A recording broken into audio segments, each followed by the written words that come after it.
Get your concealed carry permit online in 1 hour with armamerica.org. If you're watching this on YouTube, hey, I'm Luke from Arm America. Go ahead and click the link below the video to go to our website. It'll just be much easier to follow along with everything that way. How can you get your concealed carry permit in Kansas? Luckily for you, you live in a state that embraces constitutional carry. That means that you don't actually need a concealed carry permit to be allowed to carry a concealed handgun in your state. Unfortunately though, it doesn't let you carry a concealed handgun out of state. If you'd like to expand the number of states that you're allowed to carry in, your best option is probably to get a Virginia non-resident permit. And the reason for that is because a Virginia concealed carry permit is actually one of the strongest concealed carry permits. It has reciprocity with 35 other states, meaning that it can be accepted as a valid concealed carry permit in 35 other states. For the purposes of this video, I'm going to assume that you are over 21, you don't live in Virginia, you're not a criminal, and you want to get a Virginia non-resident concealed carry permit. Our goal at Arm America is to simplify the process. We've gotten it down to 3 easy steps, and it only takes about an hour. The first and most time-consuming step is to get a certificate for completing a firearms safety course. This can be done completely online. The second step is to fill out Form SP248,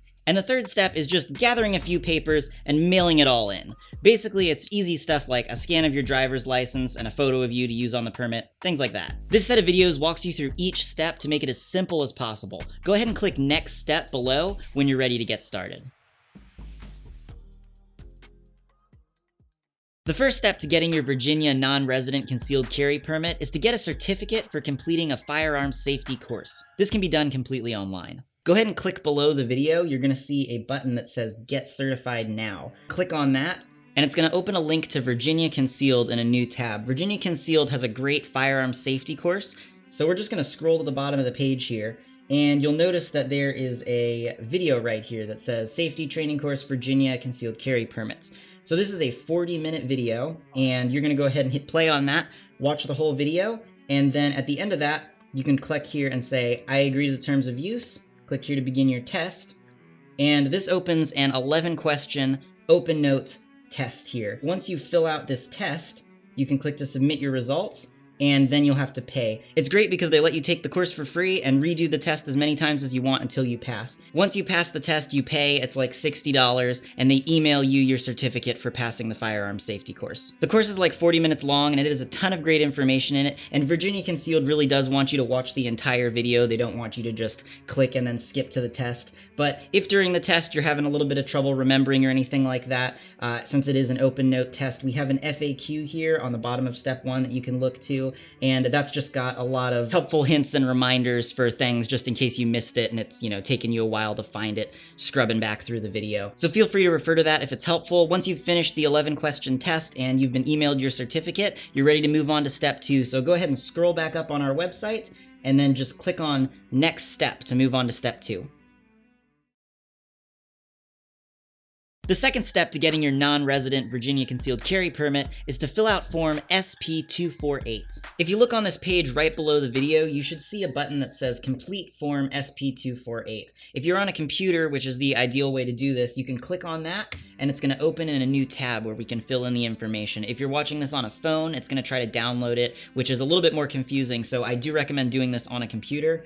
But yeah, so let's look at this. So SP248 is the form that you need to fill out, and this is the legal form that we're turning in. So let me just go through how this works and try to help explain it. Of course, you need to fill it out accurately with your own information, but I'm just going to sort of zoom in here and work on this so that you can have a bit of an idea of how it works. For the purposes of this video, we're going to, of course, assume that you are not a Virginia resident, so I'm going to go ahead and check non-resident here. You can leave file number blank, and then let's come down to step number 1 here. We got full legal name, so you're going to put in your first name. I'm just going to type in first your middle name, and then your last name. Here you're going to put in your birthday in step 2. Let's just type in some random digits here. You're, of course, going to use your real information. And then you're going to put in your street address here. City, county, state, and then zip code. And then also notice here that it wants you to attach a separate list of all the addresses that you have lived at in the past 5 years. We're going to come back to that later.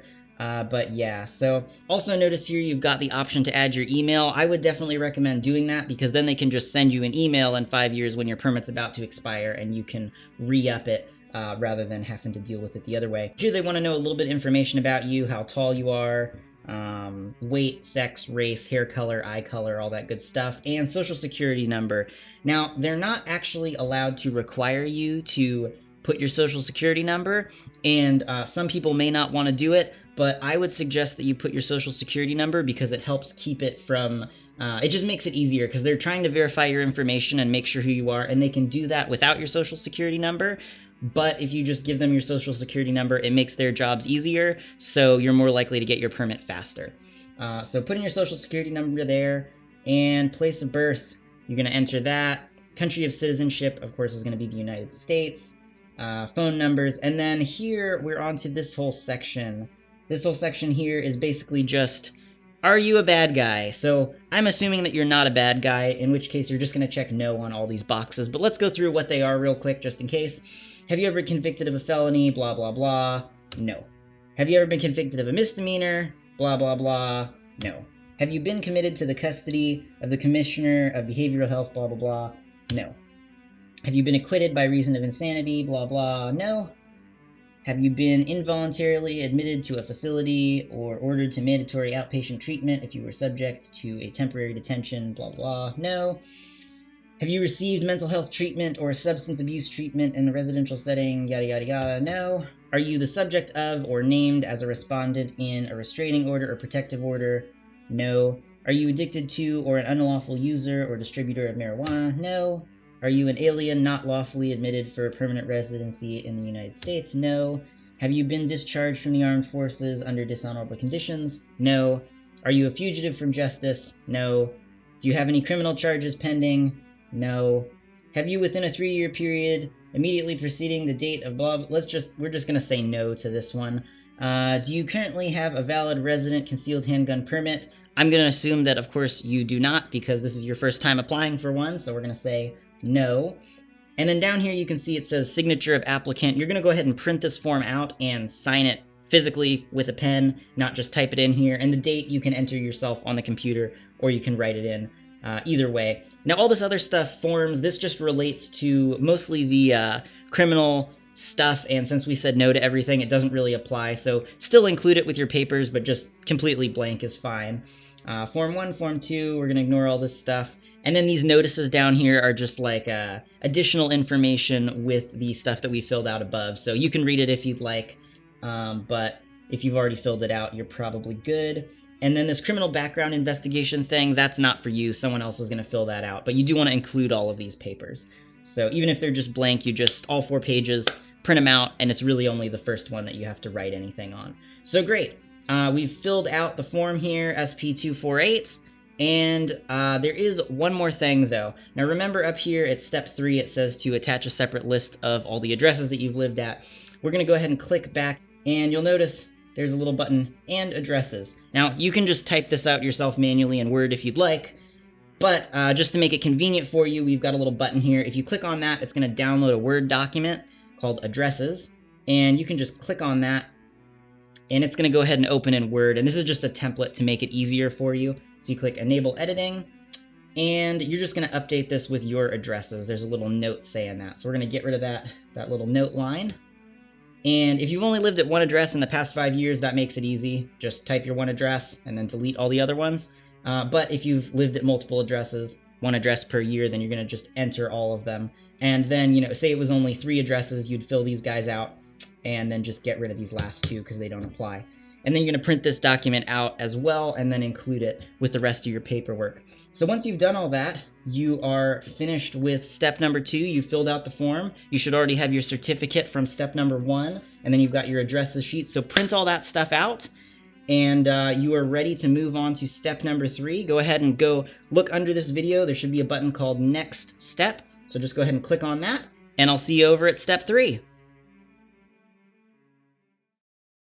The third step to getting your non-resident Virginia concealed carry permit is to just gather a few papers and then mail it all in. So by now you should have a certificate for completing a firearm safety course, which you got in step 1, and a completed form SP248 that you filled out in step 2, along with the addresses sheet that you're going to include with it. Go ahead and print all those documents out if you haven't already and sign form SP248. Once you have all that paperwork, the certificate, form SP248, and the list of addresses that you've lived at in the past 5 years, there are just a few more things to gather before mailing it all in. You need to print out a photocopy of a government-issued photo ID, something like a driver's license or a passport. So go ahead and print that out, take that paper, and then put it with all your other papers. You also need to include a 2" by 2" photo of yourself taken within the past 6 months for them to use on the permit. While you could technically take this picture at home, there are a whole lot of requirements that you need to meet, so I'd highly recommend just going to Walmart or Walgreens, pay them like $6 and have them take it for you. Once you have your 2" by 2" passport photo, take it and stick it with your stack of papers to mail in. The next thing you need to do is get fingerprinted. It sounds a little bit intimidating, but it's actually super easy. Just Google fingerprinting services near me and you'll see a whole bunch of results. Go ahead and pick one and go in and get your fingerprints taken. It should cost less than $50. The important thing to get from this is your fingerprints on applicant fingerprint card FD258. Virginia does not accept electronic submission of fingerprints. They'll only accept your fingerprints if you include applicant fingerprint card FD258 with your prints on them when you mail everything in. So make sure to leave with a copy of applicant fingerprint card FD258 with your prints on it.